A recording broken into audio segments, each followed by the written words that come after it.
Hello, and welcome to this detailed discussion on rheumatic fever, an important topic for medical practitioners.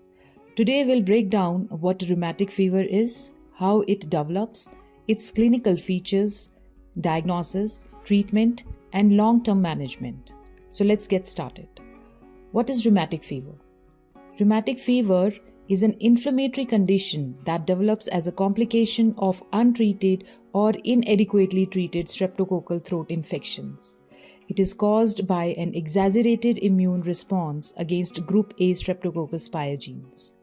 Although more common in children between 5 to 15 years, rheumatic fever remains a global health concern, especially in developing countries. If left untreated, it can lead to serious complications such as rheumatic heart disease or RHD.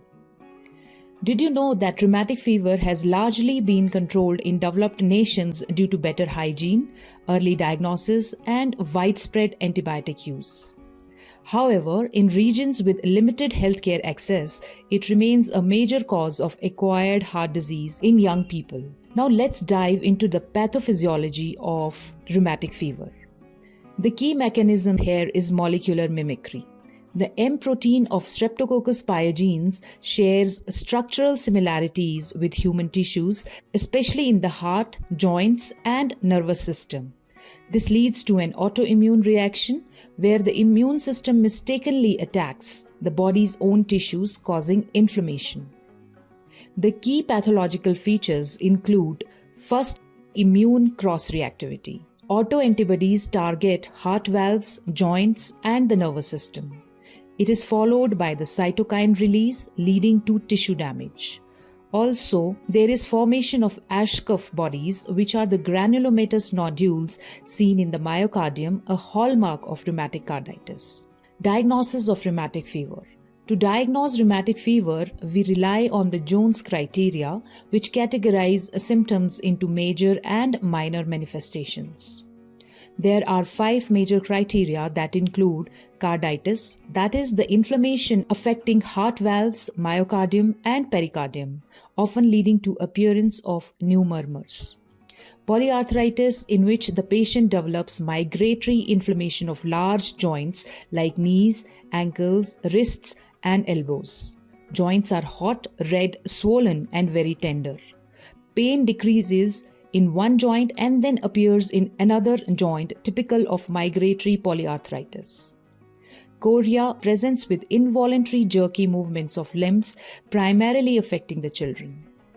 Erythema marginatum is a unique pink rash with clear centers, and finally, the subcutaneous nodules that are painless, firm nodules near the joints. The minor criteria include presence of previous rheumatic fever, prolonged PR interval on ECG, joint pain or arthralgias, elevated ESR or CRP, that are the inflammatory markers, and fever. A diagnosis of rheumatic fever requires either 2 major criteria or 1 major and 2 minor criteria, along with the evidence of a preceding Streptococcus pyogenes infection, such as positive ASO titer or throat culture.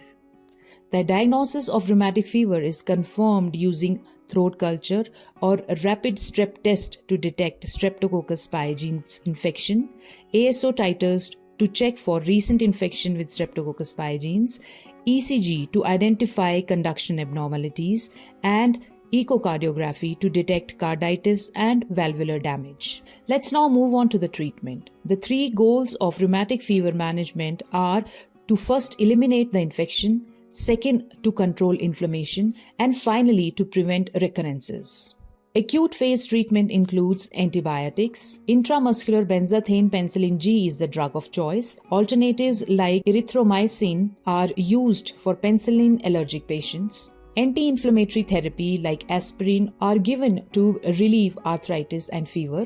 Severe carditis is treated using corticosteroids. Supportive therapy includes bed rest and symptomatic management of chorea with medications like haloperidol or valproic acid. What about the long-term management and prevention of rheumatic fever? Preventing recurrences is critical, especially for those who have developed carditis. This is achieved through secondary prophylaxis using long-term benzathine penicillin G injections. Recommended prophylaxis duration in patients without carditis is 5 years or until 21 years of age, whichever is longer. And for those with carditis is 10 years or until 40 years of age if valvular damage is present. Additionally, public health measures such as early treatment of streptococcal throat infection, improved sanitation, and access to antibiotics play a crucial role in controlling rheumatic fever. And finally, the complications and prognosis. If left untreated, rheumatic fever can lead to rheumatic heart disease, the most serious complication, characterized by chronic valvular damage, particularly mitral stenosis. Other complications include heart failure due to progressive valvular dysfunction and recurrence of rheumatic fever leading to worsening heart damage. Early diagnosis and intervention can significantly improve patient outcomes and reduce the risk of complications.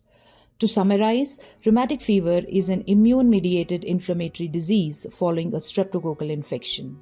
Early detection and prompt antibiotic therapy are crucial in preventing complications, particularly rheumatic heart disease. If you found this video helpful, don't forget to like, subscribe, and stay tuned for more informative content on important medical topics. See you next time.